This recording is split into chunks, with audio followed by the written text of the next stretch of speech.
बच्चों, कैसे हैं आप सभी? मैं आशा करती हूँ आप सभी लोग स्वस्थ और प्रसन्न होंगे। आज हम हमारा पाठ विराम चिन्ह को पढ़ेंगे और समझेंगे। आइए इसे शुरू करते हैं। यह है पाठ 13 विराम चिन्ह। आइए शुरू कर। विराम चिन्ह क्या होता है? विराम चिन्ह का शाब्दिक अर्थ होता है विराम यानी रुकना। रुकना या ठहराव विराम का अर्थ होता है। जब हम बात करते हैं तो हम लगातार नहीं बोलते। कभी हम थोड़ा रुकते हैं, कभी ज्यादा रुकते हैं, फिर बोलते हैं। इन्हीं को यदि इस बात को हम लिखित रूप देते हैं तो रुकने के लिए हम चिन्ह लगाते हैं। ये जो चिन्ह है वही विराम चिन्ह कहलाते हैं। आइए इसे पढ़ते हैं। जब हम अपने भावों, अपने मन की बात को लिखने लिखित रूप में प्रकट करते हैं तो हम बीच में कभी कभार अंत में विराम लेते हैं यानी रुकते हैं। विराम के स्थानों पर जो चिन्ह लगाए जाते हैं उन्हें ही विराम चिन्ह कहा जाता है।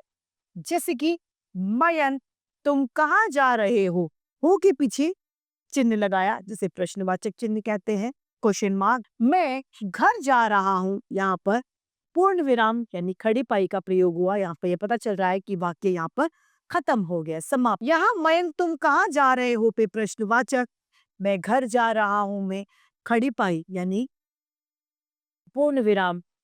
उपयुक्त वाक्यों में अर्थ स्पष्ट करने के भाव को सुलभता से प्रकट करने के लिए प्रश्नवाचक और विराम और पूर्ण विराम चिन्ह का उपयोग किया गया है। इस प्रकार हम विराम चिन्हों का प्रयोग आश्चर्य प्रकट करने, प्रश्न पूछने अथवा अल्प विराम लेने के लिए करते हैं। विराम चिन्ह की जो प्रकार है वो यहाँ पर हम पढ़ेंगे। पहला है पूर्ण विराम, जो इस तरीके से लगाया जाता है, वाक्य के पीछे लगाया जाता है, जिससे पता चलता है कि वाक्य यहाँ पर हमारा पूरा हो गया, बात खत्म हो गई। दूसरा है हमारा अल्प विराम यानी कोमा, जो इस तरीके से लगाया जाता है, जो कम रुकने के लिए लगाया जाता है। अर्ध विराम यानी और आधे रुकने के लिए यह अर्ध विराम लगाया जाता है। विस्मयाबोधक चिन्ह इस तरीके से किसी तरीके के भाव को प्रकट करने के लिए विस्मयाबोधक चिन्ह लगाया जाता है, जिससे पता चलता है हर्ष, शोक, घृणा, नफरत आदि भाव विस्मयाबोधक चिन्ह के द्वारा पता लगते हैं। आइए पढ़ते हैं। पहला है हमारा पूर्ण विराम, जो इस तरीके से लगाया जाता है। किसी वाक्य की समाप्ति पर पूर्ण विराम का प्रयोग किया जाता है। जैसे कि बच्चे स्कूल जा रहे हैं के पीछे हमने पूर्ण विराम लगाया यानी यहाँ पर वाक्य हमारा समाप्त हो गया। सूर्य पूर्व दिशा से निकलता है के बाद हमने पूर्ण विराम लगाया यानी वाक्य की समाप्ति पर यह पूर्ण विराम लगाया जाता है, यानी कार्य पूरा हो जाता है तब पूर्ण विराम लगाया जाता है। दूसरा है प्रश्नवाचक चिन्ह। प्रश्नवाचक चिन्ह का प्रयोग प्रश्न पूछे जाने वाले वाक्यों के पीछे लगाया जाता है, जिससे यह पता चलता है कि यह प्रश्नवाचक वाक्य है। इस विराम चिन्ह का प्रयोग प्रश्न पूछने वाले वाक्यों के आखिर में होता है।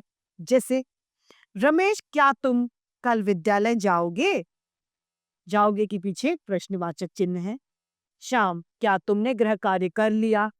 इसके पीछे भी प्रश्नवाचक चिन्ह है, यानी यह प्रश्न सूचक चिन्ह है, जिससे यह पता चलता है कि यह वाक्य प्रश्नवाचक है। तीसरा हमारा आता है अल्प विराम, जिसे हम कोमा भी कहते हैं। ये अल्प विराम थोड़े समय के रुकने के लिए लगाया जाता है, जैसे कि सीता, गीता, मनीष और राम। तो सीता, गीता और मनीष के बीच में हम अल्प विराम यानी कोमा का प्रयोग करेंगे। अल्प विराम का प्रयोग थोड़े समय रुकने के लिए होता है। अल्प विराम एक भाव को दूसरे भाव से अलग करता है, जैसे कि रमेश, श्रेया पार्क में खेल रहे हैं। रमेश और श्रेया के बीच में हमने कोमा यानी अल्प विराम लगाया, जिससे हमें थोड़ी देर उसके बीच में रुकना है। तिरंगे में केसरिया, सफेद और हरा रंग होता है, यहाँ पर भी हमने अल्प विराम का प्रयोग देखा। यातायात बत्ती में हरा, लाल और पीला रंग होता है, तो हम जानेंगे, देखेंगे कम रुकने के लिए हमने अल्प विराम का प्रयोग किया है।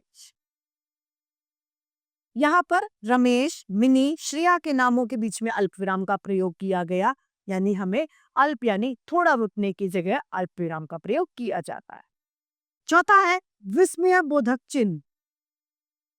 विस्मय बोधक चिन्ह का प्रयोग अपने मन के भावों जैसे खुशी, दुख या शाबाशी आदि को व्यक्त करने में किया जाता है। हर्ष, शोक, घृणा, भय, उल्लास जैसे भावों को प्रकट करने के लिए विस्मयबोधक चिन्हों का प्रयोग होता है। शाबाश, शाबाश के साथ में हमने विस्मय सूचक शब्द चिन्ह का प्रयोग किया। तुम कक्षा में प्रथम आए हो। अरे, अरे के बाद में फिर से विस्मय सूचक चिन्ह। तुम विद्यालय नहीं गए। अब है हमारा अर्धविराम चिन्ह, पांचवा। अर्धविराम चिन्ह का प्रयोग तब किया जाता है जब वाक्यों में हमें पूर्ण विराम से पहले कहीं रुकना हो। जैसे, जिसे मैंने अपना मित्र समझा, समझा के बाद में हमने अर्धविराम का प्रयोग किया। वही आस्तीन का सांप निकला। मयंक तो अच्छा लड़का है, किंतु उसकी संगत ठीक नहीं। यहाँ पर अर्धविराम का प्रयोग हमने देखा। बीती रात बीती, सवेरा हुआ। सवेरा हुआ के बाद में भी हमने अर्धविराम का प्रयोग किया, यानी आधा रुकना। और चिड़िया चहकने लगी। तो इस अर्धविराम के साथ हमारा ये पाठ समाप्त होता है। हमने यहाँ पर 5 तरह के विराम चिन्हों को पढ़ा। विराम चिन्ह हमारी भाषा को रोचक बना देते हैं। तो इसी के साथ हमारा ये पाठ समाप्त होता है। मैं आशा करती हूँ आप सभी को यह पाठ भांति रूप से समझ में आया होगा। आज के लिए इतना ही। फिर मिलते हैं। धन्यवाद।